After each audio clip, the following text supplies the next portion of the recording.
আন্তর্জাতিক বিনিয়োগকারীরা সিদ্ধান্ত নেয় কোন দেশে টাকা ঢালবেন, বিনিয়োগ করবে। ভালো রেটিং মানে বিদেশি বিনিয়োগ আসবে, এফডিআই বাড়বে, কারখানা তৈরি হবে, চাকরি তৈরি হবে। 2 নাম্বার, আন্তর্জাতিক ব্যাংকগুলো সিদ্ধান্ত নেয় বাংলাদেশ সরকার বা প্রাইভেট কোম্পানিকে কত সুদের ঋণ দেবে। রেটিং খারাপ মানে সুদের হার বেশি, বুঝেছাও। 3 নাম্বার, আমদানি রপ্তানিতে বাংলাদেশের এলসি মানে লেটার অফ ক্রেডিট, এটার শর্ত পাল্টাবে কিনা।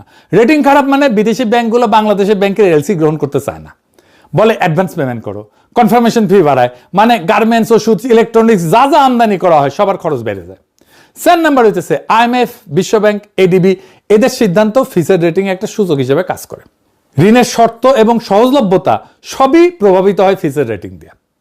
মানে ফিচের একটা সিদ্ধান্ত মানে বিদেশি বিনিয়োগ, ঋণের সুদ, আমদানি ব্যয় এবং ঋণ পাওয়ার সম্ভাবনা 4টাতেই প্রভাব পড়ে। আর ফিচের আর একটা সুযোগ আছে যেটা রেটিং এর চাইতে গুরুত্বপূর্ণ, সেটা কি আউটলুক।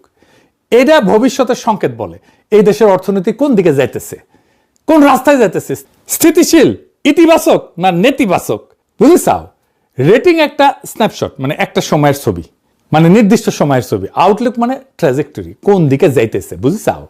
তো আউটলুক যখন স্থিতিশীল, বিনিয়োগকারীরা তখন স্বস্তি পায়, রেটিং নামার সম্ভাবনা কম। আউটলুক যখন নেগেটিভ, তার মানে বোঝা যাচ্ছে আগামী 12 থেকে 24 মাসে রেটিং আরো নামবি, বিনিয়োগকারীরা দূরে সরে যাবে, ঋণের সুদ বাড়বি, দেশের অর্থনৈতিক ফাঁস টান টান হয়ে বসবি। এখন এই কাঠামো